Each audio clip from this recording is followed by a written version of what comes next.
My name is Justin Oric Rosales, and I'm here to share some health benefits of cycling. Fit and healthy, you need to be physically active. Regular physical activity can help protect you from serious diseases such as obesity, heart disease, cancer, mental illness, diabetes, and arthritis. Riding your bicycle regularly is one of the best ways to reduce your risk of health problems associated with sedentary lifestyle. Cycling is a healthy, low impact exercise that can be enjoyed by people of all ages. From young children to older adults, it is also fun, cheap, and good for the environment. Riding to work is one of the most time efficient ways to combine regular exercise with your everyday routine. An estimated 1 billion people ride bicycle every day for transport, recreation, and sport. For health and fitness, it only takes 2 to 4 hours a week to achieve a general improvement to your health. Cycling is low impact. It causes less strain and injuries than most other form of exercise. A good muscle workout. Cycling uses all of the major muscles group as you pedal. Easy. Unlike some other sports, cycling does not require high levels of physical skills. Most people know how to ride a bike, and once you learn, you don't forget. Good for strength and stamina. Cycling increases stamina, strength, and aerobic fitness as intense as you want. Cycling can be done at very low intensity to begin with. It if recovering from injury or illness, but can be built up to demanding physical workout. A fun way to get fit. The adventure and buzz you get from coasting down hills and being outdoors means you are more likely to continue to cycle regularly compared to other physical activity that keep you indoor or require special times or places.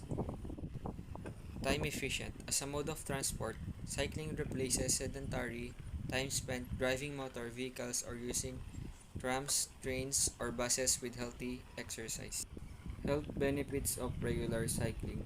Cycling is mainly an aerobic activity, which means that your heart, blood vessels, and lungs all get a workout.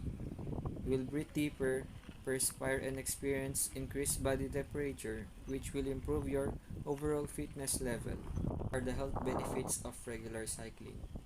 Increased cardiovascular fitness, increased muscle strength and flexibility, improved joint mobility, decreased stress levels, improved posture and coordination, strengthened bones, decreased body fat level, prevention or management of disease, reduced anxiety and depression. Cycling and specific health issues. Cycling can improve both physical and mental health and can reduce the chances of experiencing many health problems. Obesity and weight control.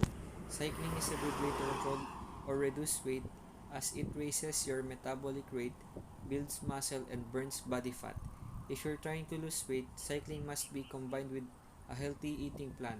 Cycling is a comfortable form of exercise and you can change the time and intensity. It can be built up slowly and varied to suit you. Cardiovascular disease and cycling. Cardiovascular disease includes stroke, high blood pressure, and heart attack. Regular cycling stimulates and improves your heart, lungs, and circulations, reducing your risk of cardiovascular diseases. Cycling strengthens your heart muscles, lower resting pulse, and reduce blood fat levels. Research also shows that people who cycle to work have 2 to 3 times less exposure to pollution than car commuters, so their lungs function is improved. A Danish study conducted over 14 years with 30,000 people aged 20 to 93 years found that regular cycling protected people from heart disease. Cancer and cycling. Many researchers have studied the relation between exercise and cancer, especially colon and breast cancer. Research has shown that if you cycle, the chance of bowel cancer is reduced.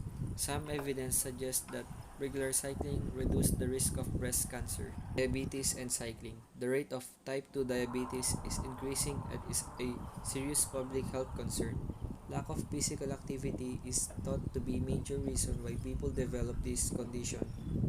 Large-scale research in Finland found that people who cycled for more than 30 minutes per day had a 40% lower risk of developing diabetes, bone injuries, arthritis, and cycling. Cycling improves strength, balance, and coordination.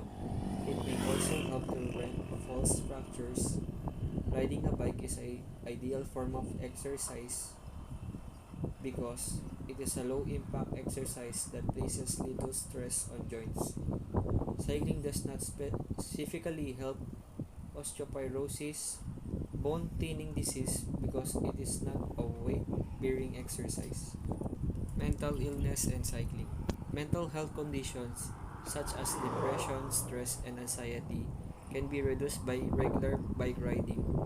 This is due to effects of the exercise itself and because of the enjoyment that riding a bike can bring.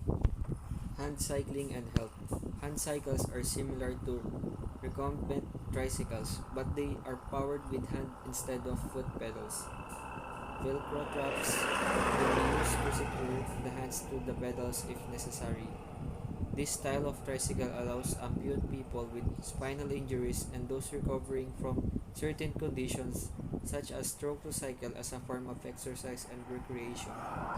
Hand cyclists get cardiovascular and aerobic benefits similar to those of other cyclists.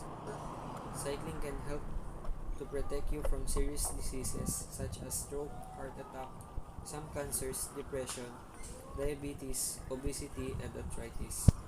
Riding a bike is healthy, fun, and a low impact form of exercise for all ages. Cycling is easy to fit into your daily routine by riding to the shops, parks, school, or work.